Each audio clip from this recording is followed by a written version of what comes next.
नमस्कार। द्वादश भाव व्यय का भाव कहलाता है। इसे हम व्यय भाव भी कहते हैं। व्यय का मतलब है खर्च करना। तो ये केवल व्यय भाव ही नहीं है, ये अपव्यय का भाव भी है और अति व्यय का भाव भी है। व्यय का मतलब है खर्च करना। वो व्यय तर्कसंगत हो सकता है, लेकिन अपव्यय का मतलब है अनाप शनाप खर्च करना, बिना कुछ सोचे समझे खर्च करना। और अति व्यय बहुत ज्यादा खर्चीला होना। तो द्वादश भाव व्यय का भाव है। ये सब कुछ व्यय करता है, केवल धन की बात नहीं है। जीवन में जो कुछ भी है, लग्न हमारा शरीर है, हमारा जीवन है। तो द्वादश भाव शरीर का व्यय भी है, जीवन का व्यय भी है, और अन्य चीजों का व्यय तो है ही। तो यहां पर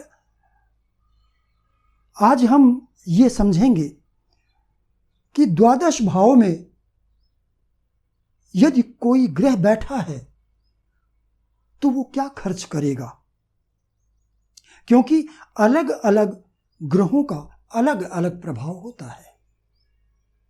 तो यदि द्वादश भाव में कोई ग्रह बैठा है और वो ग्रह अकेला है, शर्त ये होनी चाहिए कि वो ग्रह अकेला स्थित है, तो फिर वो अपने गुणों का व्यय करता है। गुणों से मेरा अर्थ है जो ग्रह के प्रमुख कारकत्व हैं, उन कारकत्व का व्यय करता है। तो जैसे यदि यहां पर सूर्य स्थित हो जाए तो क्या व्यय करेगा व्यक्ति। यदि यहां पर सूर्य अकेला स्थित है तो सूर्य एक सात्विक ग्रह है, तो ये अपने स्वार्थ का व्यय करता है। स्वार्थ का व्यय करने का अर्थ है कि ऐसा व्यक्ति दूसरे के हित में लगा हुआ होता है। हमेशा अपने हित का ध्यान नहीं रखता है, दूसरे के हित में ही पूरा जीवन लगा होता है। अब यहां यदि चंद्रमा स्थित हो जाए,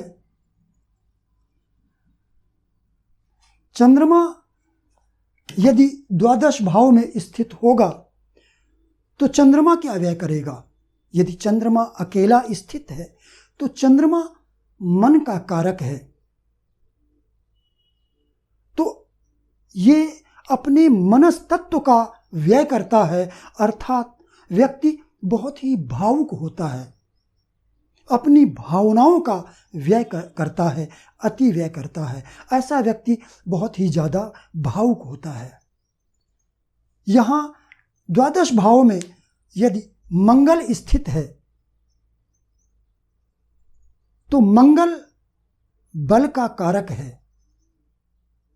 मंगल के सदृश ही केतु भी है, क्योंकि केतु को कुजवत कहा गया है। कुजवत मतलब मंगल की तरह, मंगल जैसा। तो जैसे गुण मंगल के हैं वही गुण केतु के हैं। तो यदि यहां पर मंगल स्थित है या केतु स्थित है अकेला, तो फिर वो अपने बल का व्यय करता है दूसरों के हित के लिए।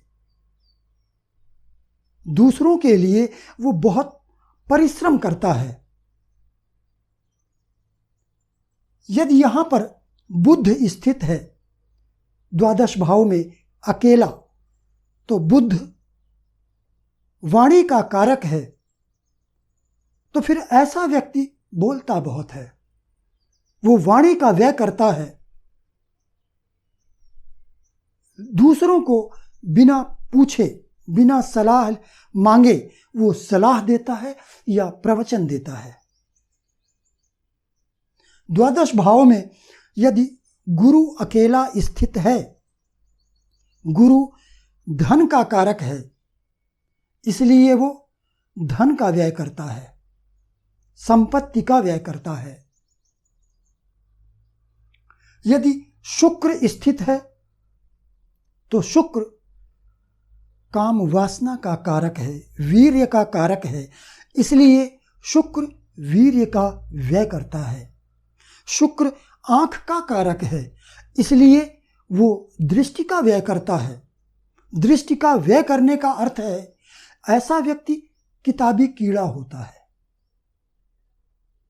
यदि द्वादश भाव में अकेला शनि अथवा राहु स्थित है, राहु शनि के सदृश ही फल देता है, उसके कारकत्व शनि जैसे ही हैं।